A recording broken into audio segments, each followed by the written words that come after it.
School is out for the summer, but learning and the preparation to learn, of course, never end. Here today to talk about the push to keep Connecticut kids on the track for educational success are Senator Beth Bye of West Hartford and Maggie Adair, who is the Executive Director of the Connecticut Early Childhood Alliance. Thank you both for being here. Thanks for having us. You know, unfortunately, we had some not so good news coming on the education front this past week. We got the Connecticut mastery scores, the statewide test scores, which I guess showed a slight progression, but still that gap that persists and which certainly causes all of us great concern. I guess if you could just give, first of all, reaction to the scores and maybe a little, I don't know, analysis of why it persists. Yeah, and I think there are town-by-town differences. I know the town of West Hartford had the highest ever, but again, our gap remains as well. So individual towns have an achievement gap, as does the state, and it's really one of the focuses that we have in early childhood. It's one of the proven ways to reduce the achievement gap is to have high-quality early childhood, because kids are not starting out in the same place when they enter school, and preschool can really ameliorate some of those differences. And is that directly tied, I mean, to economic disparities? I mean, is that? I think economic disparity is what it's about. It's about poverty. And, you know, families that are in poverty have more stresses, more challenges. It's children who are under stress. It's harder for them to learn, actually. They're exerting this chemical called cortisol when they're under stress, and it's harder to concentrate, it's harder to learn, and having a consistent, high-quality early childhood setting where they go and they get a routine can really help their learning.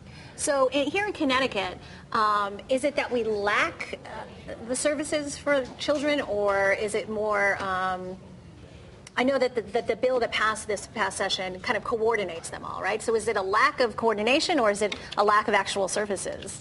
I think I would say it's much more a lack of coordination. This bill takes a look at all the services from 0 to 8 and to integrate all those services into one place so that we don't have duplication of services, we have more uniform reporting requirements, we have better data collection, we're taking a look at workforce compensation, we're taking a look at quality. All of this is needed so that we can have a better, more integrated system for children so that they're ready for school when they enter kindergarten, and that they're at grade level reading by grade 3.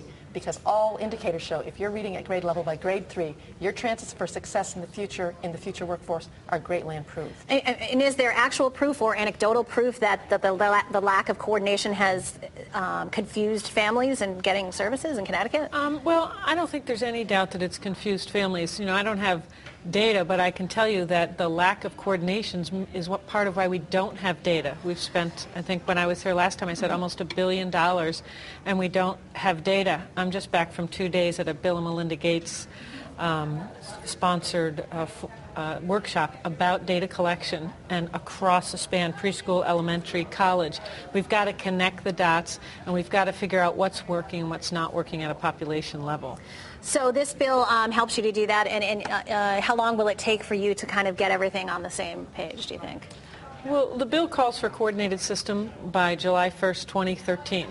And it hires a lead planner who's really going to come in and pick apart all the pieces and work with the legislature, work with the administration to figure out how we can best put this together into one coordinated system. And how this kind of started, the Connecticut Early Childhood Alliance and some statewide partners, we brought in a national consultant called BUILD. They are a national consultant specializing in looking at systems building in the early care and education field. So they did a report for us looking at 6 other states that have done some integration and consolidation. We brought that to the legislature. We had an informational forum with the education co-chairs. We met with the governor's office and OPM. And I think that was really helpful in moving this bill forward because we had the research behind it. And moving forward, we're actually considering bringing BUILD back in so that they can be a resource to this planning director. And I know that another big, hopefully another big effect from all of this will be that we'll get a better grasp at federal dollars. Yeah, that's a really important point. Before the announcement about Race to the Top, we had the systems bill going forward. But when the new Race to the Top application came out and guidance, it was all about early childhood and about early childhood systems building. And so the fact that the legislature and the administration have almost unanimously supported a bill that does just that in Connecticut signals to the feds that we're really ready to system bill. We have a lot of the components. With some federal support, we can get it together. Right. We have just over a minute, but I wanted to ask you, I know that the governor said that he's going to make education a priority in the next session. What does that mean to you? What do you hope that means? Well, Beth, I'll let you start, Beth. Yeah, I mean, I think he is going to focus on it, and I think part of it will be these longitudinal data systems, and not just that using data as a hammer, but as a flashlight to say, how can we be better?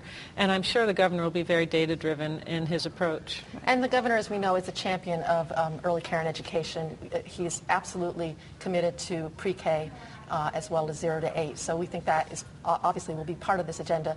And the Connecticut Council for Education Reform, it's a group of business leaders. They just came out with their agenda for education reform, and preschool is absolutely part of that agenda because they understand, the research has shown, the investment by investing in the very earliest years pays off in the long run. You know, my last question would be, what's the hardest thing when you're at the legislature? I mean, when it comes to getting education bills passed, does it always come down to funding, or? Sometimes it's funding, but usually it's coalition building. This was such a coalition that worked on this bill. Democrats, Republicans, advocates, all different legislators. I think and also having the data and the experts come in and say, this is where Connecticut needs to go to take the next step, so that in 10 years when we're standing here again, maybe we'll talk about having closed the achievement gap more than any other state, and we're talking about our CAP scores and our CMTs. Right, absolutely. Thank you, Maggie Darin and Senator Beth Bayh. We look to see what kind of work you do in the next session, certainly. Yeah. Thank you very much. Thanks. Meanwhile, this summer, the LPGA Futures Tour hits Connecticut, raising money for breast cancer research while helping young women in pursuit of golf greatness.